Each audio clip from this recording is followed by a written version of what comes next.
Selamat siang, Namo Buddhaya. Teman-teman yang berbahagia, berjumpa lagi dengan saya Rio Sanjaya yang berasal dari kelas 10 AK1. Iya, pada kali ini saya akan memberikan ceramah yang berkaitan dengan topik Cengbeng. Ya, Cengbeng atau yang dikenal dengan Qingming bahasa Mandarinnya artinya adalah ziarah kubur. Nah, asal mula sejarahnya ini berasal dari dinasti Han yang kemudian familiarnya banyak dilakukan pada dinasti Tang. Pada saat mereka sesudah membersihkan kuburan para leluhur mereka memberi tanda, yaitu memberi kertas di atas kuburan tersebut. Nah, Cengbeng tersebut juga ada memiliki simbol yang tidak kalah penting, yaitu simbol keteguhan. Artinya perayaan atau tradisi Cengbeng ini masih kita lestarikan, masih kita lakukan hingga sekarang. Asal usul pembakaran kertas dalam tradisi Cengbeng ini. Nah, saya kutip dari artikel Master Cheng Yen atau Buletin Suci Seci. Ini berasal dari kisah seorang nenek dan suaminya.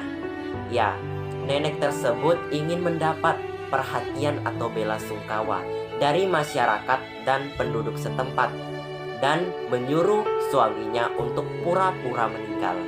Nah, setelah sang suami ini meninggal, lalu si nenek itu menangis terseduh-seduh. Dan tidak kalah penting juga, ia membakar kimchua tersebut atau kertas-kertas sembayang. Kimchua ini bisa diartikan sebagai kertas emas kalau bahasa Indonesianya. Apa sih gunanya membakar kertas tersebut? Ya, kata nenek tersebut, kalau kita membakar kertas, maka arwah di ujung kaki itu akan kembali ke asalnya lagi. Jadi ia tidak akan lupa dari asalnya tersebut.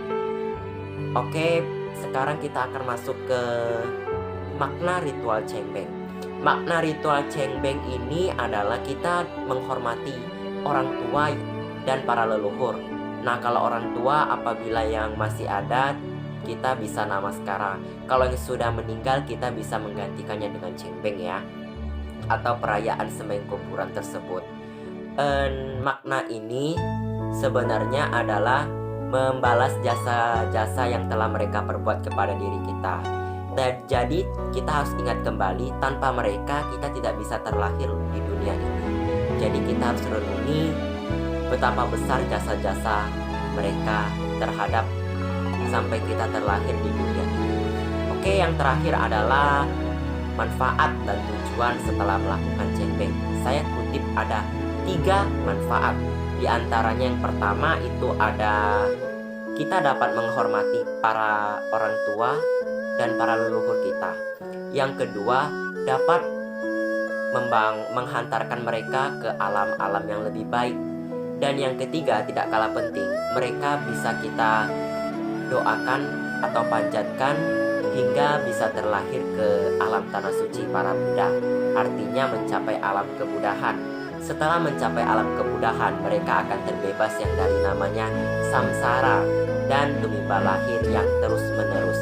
Ya, biasanya kalau umat Tionghoa yang berada di kota Pontianak khususnya, mereka setelah melakukan Cengbeng ini, setelah 15 hari ke depan, mereka akan membakar yang namanya perahu wangkang. Ya, perahu wangkang ini berisi kertas-kertas, ada seperti manusia, rumah-rumahan, dan lain-lain ya. Ini khususnya supaya mereka dapat menikmati barang-barang yang kita akan bagikan tersebut ya. Ya, mungkin sampai di sini ceramah mengenai Cengbeng. Ya, semoga kita dapat menghormati para leluhur kita yang sudah berjasa.